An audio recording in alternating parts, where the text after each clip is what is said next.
Un échafaud fut autrefois un ouvrage provisoire de charpente, permettant aux ouvriers du bâtiment de travailler en hauteur sur des plateformes.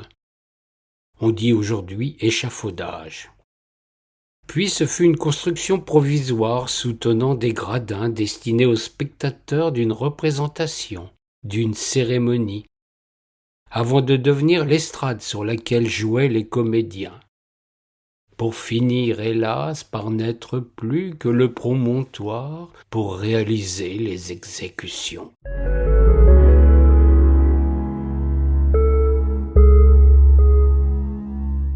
Quelques planches dessus 2 tréteaux.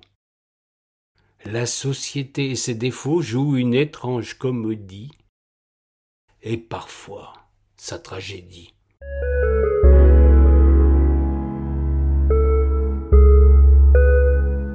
De leurs masques alors grimés, les comédiens ne font que jouer.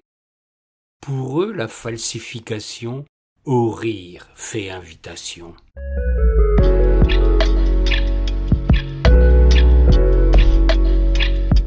Que le public s'autorise énormément de méprise, cette autre interprétation provoque la consternation.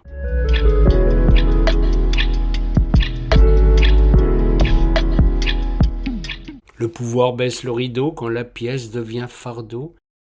La censure condamne au silence l'auteur et son impertinence.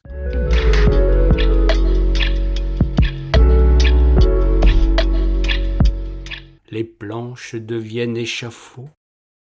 Ce faisant souffleur, le bourreau tient alors le haut de l'affiche avec sa guillotine fétiche.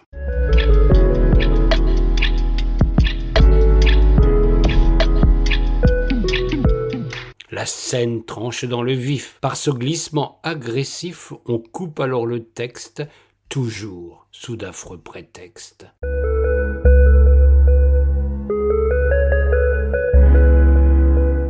Un acteur y perd la tête, une chute autant qu'une défaite, tandis qu'un public assoiffé eut le malheureux décoiffé.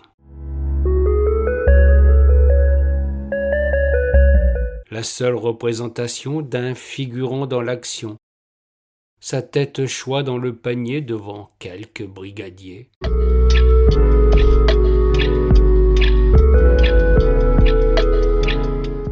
Dans la foule, avide de sang, ce spectacle c'est du nanan. On y flatte les plus bas instincts quand la mort passe pour un festin.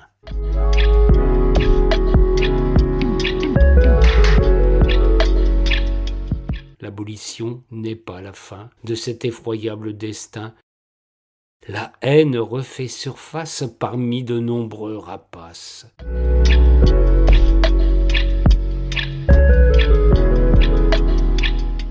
Il faut s'attendre, c'est certain, au retour de l'affreux refrain des multitudes hurlant à mort contre ceux qui leur ont fait tort.